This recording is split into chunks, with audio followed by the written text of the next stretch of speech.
Headlines प्रायोजक राम बंधू पापड आटा आणि पापड मसाला।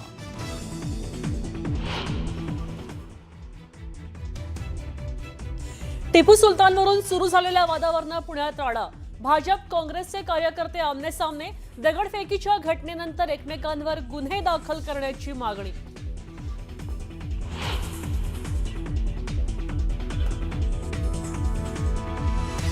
माझ्या वक्तव्याचा विपर्यास केल्याचा हर्षवर्धन सपकाळांचं स्पष्टीकरण। तर धचा मा करण्याची भाजपवाल्यांची जुनी सवय।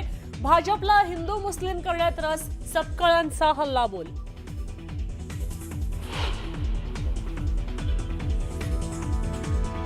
श्रीकांत शिंदेंचे गणेश नाईकांना ओपन चॅलेंज। खुमखुमी असेल तर 2029 ला ठाणे किंवा कल्याण लोकसभेत उभे राहा, खुमखुमी उतरवतो। नाईकांच्या शिंदेवरच्या टीकेनंतर श्रीकांत शिंदे आक्रमक।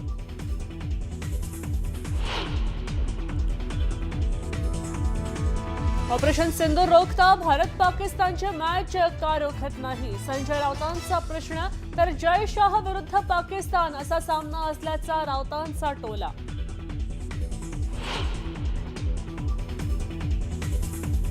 जमीन वादाच्या व्हिडिओवरून राहुल नार्वेकर राऊतांच्या टार्गेटवर। अलिबागमधल्या मोक्याच्या जमिनी गुजरात लॉबीच्या ताब्यात देण्याचे काम कोण करताय, तोंड उघडायला लावू नका, राऊतांचा इशारा। आणि महाडच्या नडगावात भंगारच्या दुकानाला भीषण आग, वणव्यामुळे आग लागल्याचा प्राथमिक अंदाज।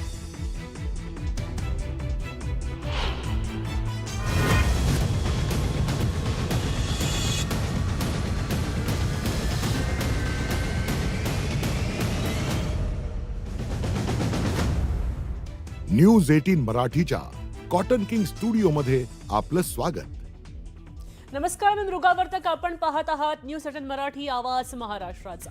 महाराष्ट्राची खबरबात या बुलेटिनच्या सुरुवातीला आपण दिवसभरातल्या चर्चेतल्या बातम्यांचा आढावा घेतोय।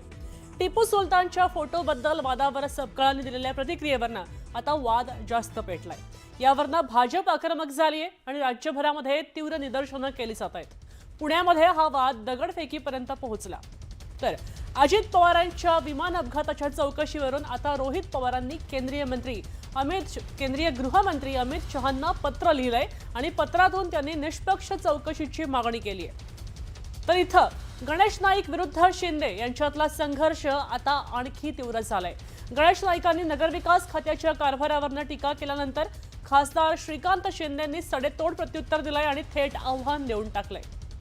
T20 वर्ल्ड कप मध्ये भारत विरुद्ध पाकिस्तान सामना आज होतोय। कोलंबोमध्ये होत असलेल्या सामन्याच्या थोड्याच वेळात आता टॉस होणार आहे आणि कोण बाजी मारणार याकडे क्रिकेट प्रेमींच्या नजरा लागलेल्या आहेत। पहिलीच बातमी, T20 वर्ल्ड कप मध्ये थोड्याच वेळात भारत आणि पाकिस्तानमध्ये हाय व्होल्टेज मुकाबला होणार आहे। भारत आणि पाकिस्तान मधल्या या सामन्याकडे दोन्ही देशांसह जगभरातल्या क्रिकेट प्रेमींचं लक्ष लागलंय। भारत आणि पाकिस्तान यांच्यातला हा हाय व्होल्टेज सामना सध्या कोलंबोचं वातावरण यामुळे पूर्ण तापलंय, क्रिकेटमय झालंय। दोन्ही देशांचे चाहते मोठ्या संख्येनं आता कोलंबोमध्ये दाखल झालेत आणि शहराच्या कानाकोपऱ्यात तिरंगा पाहायला मिळतोय। भारताचे फलंदाज आणि गोलंदाज अगदी फॉर्ममध्ये आहेत। भारतानं पाकिस्तानला धूळ चारावी अशी अपेक्षा तमाम भारतीय क्रिकेट रसिक करतायत। तर दुसरीकडे हवामान अहवालानुसार भारत पाक सामन्यादरम्यान पावसाची शक्यता वर्तवली गेली आहे।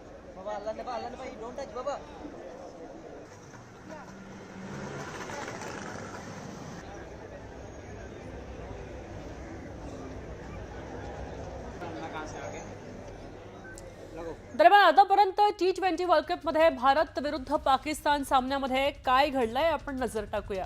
आपण पाहतोय कशा प्रकारे झालं। एकूण सामने होते 8, भारताचे 7 आणि पाकिस्तान 1च जिंकलेला आहे। पुढे काय झालंय, हेड टू हेड आहे। 2007 मध्ये बॉल आउट मध्ये भारताचा विजय झाला होता। 7 मध्ये भारताला विजय मिळाला होता। फायनल मध्ये भारताचा 5 धावांनी विजय झाल्याचं पाहायला मिळालं होतं आणि त्यानंतर 2012 मध्ये त्यानंतरचा वर्ल्ड कप भारताचा 8 विकेट्सनी विजय झाला होता। 8 विकेट जास्त घेतल्या आणि भारताचा विजय झाला। पुढे 2014 भारताचा 7 विकेट्सनी विजय झाला होता। 14 मध्ये सुद्धा भारतालाच विजय मिळाला होता। 16 मध्ये भारताचा 6 विकेट्सनी विजय झाला होता। आपण वर्ल्ड कप मधल्या भारताचा विजय पाहतोय, त्यानंतर अगदी अलीकडे 21 मध्ये भारताचा 10 विकेट्सनी पराभव झाला होता. 21 हे वर्ष भारतासाठी खरं तर तेवढं चांगलं नव्हतं. पुढच्याच वर्षी 22 मध्ये भारताचा 4 विकेट्सनी विजय झाला होता. 21चा पराभव भरून काढण्यासाठी 22 उजाडलं आणि 24 मध्ये भारताचा 6 विकेट्सनी झाला होता. आपण 2024 नंतर आताचं हे 26वे वर्ष आहे. 2026 हे वर्ष आहे, तेव्हा आजच्या मॅचमध्ये काय होणार हे पाहणं महत्त्वाचं आहे. दरम्यान कोलंबो मधल्या आर प्रेमादाला स्टेडियम बाहेरच्या प्रेक्षकांनी काय प्रतिक्रिया दिलेल्या आहेत पाहूया. मतलब 100% नहीं 1000% है, क्योंकि हमारे जो प्लेयर्स हैं ना मुंह से नहीं बैट और बॉल से जवाब देते हैं और जो प्रिपरेशन करके है वो नेक्स्ट लेवल है. पाकिस्तान के ऑफिशियली जो कल प्रेस कॉन्फ्रेंस में देखा, उनके कैप्टन चाहते थे कि हमारे शर्मा जी खेले, एक शर्मा गए तो क्या हुआ, दूसरे शर्मा जी तो है, तो ऐसे छक्के छुड़ाएंगे, क्योंकि सबको मालूम है कि अगर वो टिक गए तो फिर कहाँ कहाँ बॉल जाएगी पता नहीं. इस मैच की इतनी हाइप हुई है और इस मैच को लेके बहुत सारी बातें हुई हैं और बाइकआउट हो रहा था, और लेकिन फाइनली ये मैच होने जा रहा है. और सबसे बड़ी बात, पाकिस्तान जो बाइकआउट खेल रहा था बांग्लादेश को तो लेट हुआ है, लेकिन आज टीम इंडिया उसका सबक सिखाने वाली है. अभिषेक शर्मा, सूर्य कुमार यादव, ईशान किशन की जोड़ी जो तिकड़ी है हमारी, आज बिल्कुल धमाका करेगी. तर मुंबईतल्या दादरमध्ये सुद्धा छत्रपती शिवाजी महाराज पार्कमध्ये क्रिकेट प्रेमींमध्ये उत्साहाचं वातावरण पाहायला मिळत आहे. मागील काही सामन्यामध्ये आपला परफॉर्मन्स पाहिला तर आपण पाकिस्तानपेक्षा वरचं ठरलो आहोत आणि आजच्या सामन्यामध्ये सुद्धा आपण बाजी मारून जावं तर काहीच शंका नाही. भारत संघ असा आहे की आताच्या टायमिंगला बघितलं आपण की बॅटिंग ऑर्डर, बॉलिंग ऑर्डर ही खूप चांगली आहे. ओपनिंग बॅट्समनपासून म्हणजे अभिषेक शर्मा, ईशान किशन हे एवढे चांगले बॅट्समॅन खेळत आहेत की पॉवरफुल बॅट्समॅन, म्हणजे असं वाटतं की टॉपची टीम आपली अशी वाटते. कोलंबोमध्ये मॅच असल्यामुळे तिथला जो वेदर कंडिशनप्रमाणे जे टॉस जो विन होणार आहे त्याला मोस्टली बेनिफिट मिळणार आहे. बाकी परफॉर्मन्स करणार आहे ते इंडिया चांगलीच करणार आहे. डेफिनेटली इंडिया विन होणार आहे. जेवढे पण सामने आले त्यामध्ये इंडिया जिंकले आणि पाकिस्तानसोबत पण जिंकेल अशा करतो. All the best for India team. आता बातम्या पाहूया राजकीय वर्तुळातनं. काँग्रेस प्रदेशाध्यक्ष हर्षवर्धन सपकाळांविरोधात भाजप आक्रमक झाली आहे. भाजप कार्यकर्त्यांनी राज्यभरामध्ये ठिकठिकाणी जाऊन सपकाळांविरुद्ध निदर्शनं केली. काही ठिकाणी घोषणाबाजी केली तर काही ठिकाणी पोस्टरला जोडे मारत निषेध नोंदवलाय. टिपू सुलतानच्या फोटोवरनं आता मालेगावमधनं हा वाद निर्माण झाला होता. याबद्दल प्रतिक्रिया देताना त्यांनी छत्रपती शिवाजी महाराज आणि टिपू सुलतान एकाच वेळेत समकक्ष असल्याचं म्हटलं होतं आणि यावरनं भाजपनं आता आक्रमक भूमिका घेतली आहे आणि ठिकठिकाणी आंदोलनं केलंय. सोलापूर, सांगली, नांदेडमध्ये भाजपनं निदर्शनं केली आहेत. सोलापूरमध्ये शहर काँग्रेस कमिटीच्या कार्यालयासमोर भाजपनं आंदोलन केलं, तर नांदेडमध्ये महात्मा फुले चौकात भाजपनं आंदोलन केलंय. सांगलीमध्ये काँग्रेस भवनासमोर भाजपनं सपकाळांचा निषेध नोंदवला आणि यावेळी सपकाळांच्या प्रतिमेला जोडे मारले, निषेध नोंदवला आणि पनवेलमध्ये सुद्धा भाजप कार्यकर्ते आक्रमक झाल्याचं पाहायला मिळालं. अगदी विशेष म्हणजे पुण्यात झालेल्या आंदोलनाच्या वेळी तुफान राडाही झाला होता, दगडफेक झाली होती.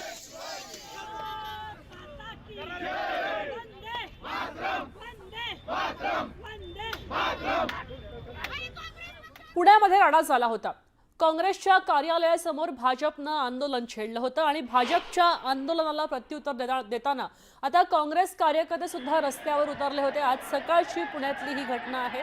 दोन्ही पक्षाचे कार्यकर्ते आमने सामने आले होते.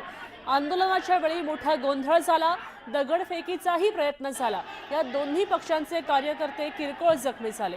भाजपचे शहराध्यक्ष धीरज घाटे आणि महापौर मंजुषा नागपूरविरोधात गुन्हा दाखल करावा अशी मागणी काँग्रेस कार्यकर्त्यांनी केली आहे. तर काँग्रेस कार्यकर्त्यांवर गुन्हा दाखल करायची मागणी भाजपकडनं केली गेली आहे.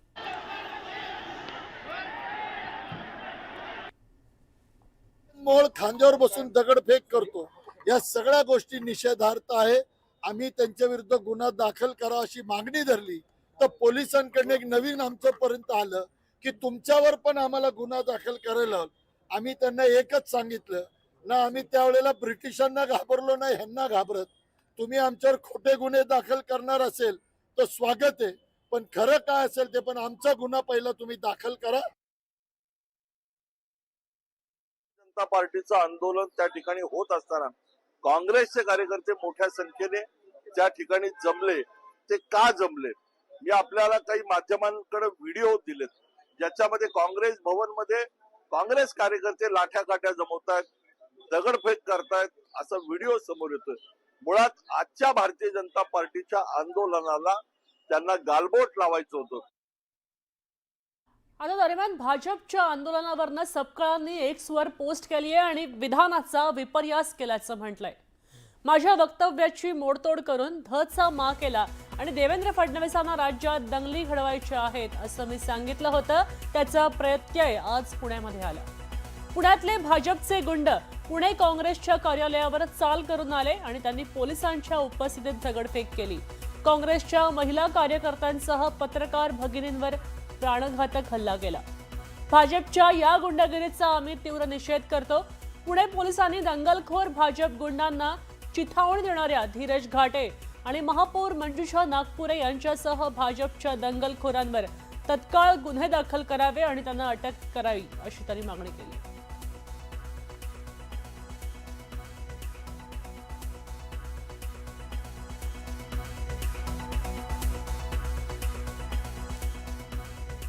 तर राज्यामध्ये टिपू सुलतान या मुद्द्यावरनं वादाचा भडका उडालाय आणि त्याला कारण ठरलंय ते काँग्रेसचे प्रदेशाध्यक्ष हर्षवर्धन सपकाळ यांचं वक्तव्य. टिपू सुलतानला शिवरायांचा समकक्ष पाहिलं पाहिजे असं ते म्हणाले आणि त्यांच्या या विधानानंतर मुख्यमंत्र्यांसह सत्ताधाऱ्यांनी टीकेची झोड उठवली. शिवरायांसोबत कुणाचीच तुलना होऊ शकत नाही म्हणत त्यांच्यावर जोरदार टीका केली. दरम्यान आता या वादानंतर सपकाळांनी सारवासारव केली आहे. आपल्या वक्तव्याचा विपर्यास केल्याचा दावा त्यांनी केलाय.